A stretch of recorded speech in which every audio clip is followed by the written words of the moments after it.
Hi there, I'm Ben and welcome to my boss tips video for Yatsu-no-Kami. I think that's right, we're probably not.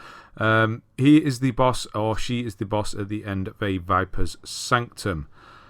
This is quite a long fight. As you can see, the video is nearly 9 minutes long. That is quite long for a boss fight. As with all of these videos, please get down in the comments if you have any extra tips or anything, because these are tips videos as opposed to guides, because bosses are kind of random, aren't they? So I can't guide you, I can just sort of give you some tips to help you try and defeat them. So yeah, get in the comments and help each other out. That's going to help the most, I think. So before we actually start with the fight, if you just come here without, just run straight to the boss, you will notice that there are acid pools here. These are extremely annoying when trying to deal with this boss and his two little arms. You can get rid of them, thankfully, but you have to do it before you go into the boss fight. So in the area outside of before you go into the fight, you'll see 3 of these statues. 2 of them are hidden, 1 of them's out in the open, like this one. This is right at the start. You smash these statues up, and the pools or the rivers of acid will drain outside. There's one right there at the start. Then there's one through this this little cave here off to the left, and then the right. Essentially, what you probably have broken these down, especially if you're going for the Kodama's anyway, because a couple of them, well, at least one of them is in the acid pools. But if you did not know this, I'm just showing you where the location of the 3 snakes are. This is going to make all of the pools of acid disappear, and it makes traversing out here a lot easier as well. There is an easy way to get to this 3rd one. Usually you'd go through the right hand side there, that little hole in the wall. There is a Nurikabe up here. I get lucky here. I managed to just do get it first chance. Obviously it is different for you. It's going to be one of the 3 colours. I'm sure we've all dealt with one of those. These guys, if you see yellow crystals on anything, just hit it with a bow, or an arrow more specifically, and they'll die pretty much. And yep, here it is. If you drop down here, you'll see the 3rd snake. This will lift the fog here as well, and then you will be free to get on with the boss fight acid free. This boss is obviously a snake with arms. These snakes, the arms are actually individual snakes as well. They have their own life bars. You want to keep them, or I found it best to keep them attached to the snake. The reason for this is that it does this attack all the time when it has not this one. That's one that's easily dodged or blocked.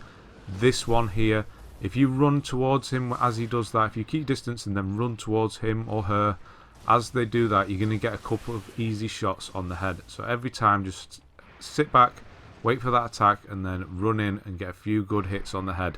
We're trying to break the stamina or the ki bar of the enemy down. There is a variation of it there. You can see they cross their arms. Go in then and get a few hits on the arms at that point. You don't want to snap or break the arms off. You want to leave them intact, because although if you don't, they will stop doing the ground pound move, and it's harder to get to the snake's head. The only drawback to doing this is that when we enter the dark realm or the yokai realm, these snakes do become independent of the big snake, and they can be quite annoying. You could probably get away with just concentrating on the bigger snake, but I found it easier or more manageable to go after the little snakes. The idea really is to divide and conquer. Wait for the snakes. They sort of sit back against the walls a lot, so just wait for them to separate and then go in and get the kill on the snakes. Now these do not die. Well, they do die. You're going to see it disappear there, but they will be back once we leave this realm again, which is going to happen shortly. The snake's arms will come back, so it's kind of in vain. You're going to see in a minute. They're going to come back in a moment. When do we do it? So we've got these attacks are really easy to get with the combo, the blocker there. So there, the arms are back. The counter move, sorry. So yeah, it's a good one to get. Those unblockable moves are definitely a help. They're really easy to time as well. As the head comes down, go in for the the counter then with R2 circle, or the equivalent on the Xbox. So again, this is a long fight, but it's not. It can seem fairly difficult or overwhelming because it does move quickly. But if you keep the arms alive, it mainly just does that shooting, which you can do from a distance, and then this move, which is the move you want to look out for. Because as it has the yellow crystals, that is a move you do need to. That's the grab. Each enemy seems to have a grab. It's very easy to dodge. Even when you're in close, you can easily just dodge out of the way of it, to the side, back, whichever. It's very, very easy to dodge. It is a bit of a weird one. So again, we're going into the realm here, the Dark Realm. This is where things go a bit different for me, a bit pear-shaped. Hopefully you can make a better thing of it than me.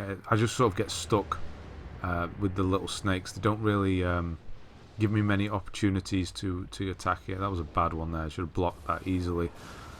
So yeah, the main moves this snake does are the 2 arm plunges, the weird arrow, soul arrow type things. That, which is a grab, which you can see is really, really easy to dodge. You can dodge into it, away from it, left, right, whichever. So these snakes, they are quite... So the divide and conquer can be pretty difficult. The benefits of keeping the arms there when we're in the sort of normal realm far outweigh the negatives of this part. You see this one's on his own now, so I'm going to go in and try and get some damage on him.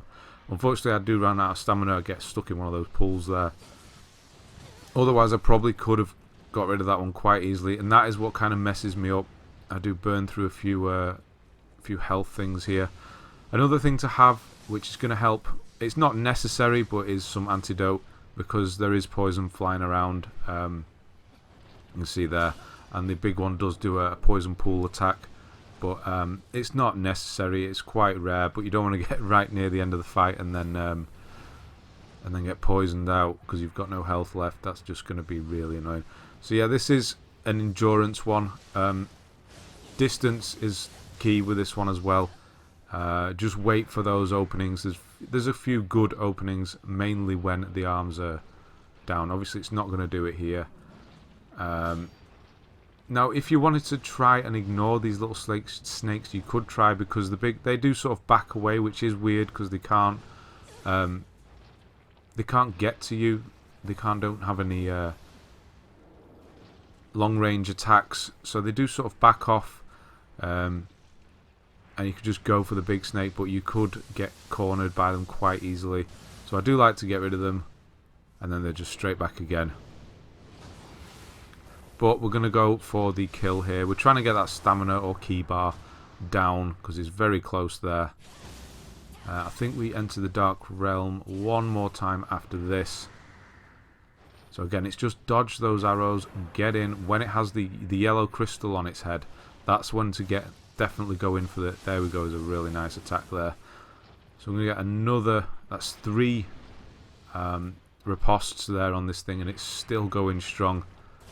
So I do dodge. I do think about dodging around here, and then I'm going to change into my spirit form just to try and finish it off. I didn't lock on when I go into the spirit form because I didn't want to lock onto one of the snakes and waste the time. It's really quite annoying. And I wanted to see if we could get the little ones at the same time, and I couldn't seem to do it. But we're going to see me do it in a minute. I'm just going to get fed up of this. It's probably a little early. I did want to finish with it. But it doesn't seem to do too much damage. The snake is really tough. The body of the snake is really quite tough. So getting the head is the most opportune thing to do, really. That's why the slamming into the ground attack is so good, because the head does come down. And also that the yokai attack that I use there is really good as well for hitting the head of the snake. So we are going to leave. I do get a bit greedy, but we do get that extra hit in there, and that does finish it off. So hopefully you could do a cleaner run, but essentially this is an endurance fight. You're just going to have to be patient and wait for those attacks to get the head. Once you have sort of learn the moves a bit and be patient, don't just try and run in and get the attacks. You're going to die, because it will grab you, it will do slam attacks. Just stay back and wait for those headshots. And yeah, it's more than manageable, this one. It just seems quite imposing to start with. Right, again, leave some tips in the comments to help everybody out. Let's get these bosses done. Thanks very much for watching, and I'll see you on the next one.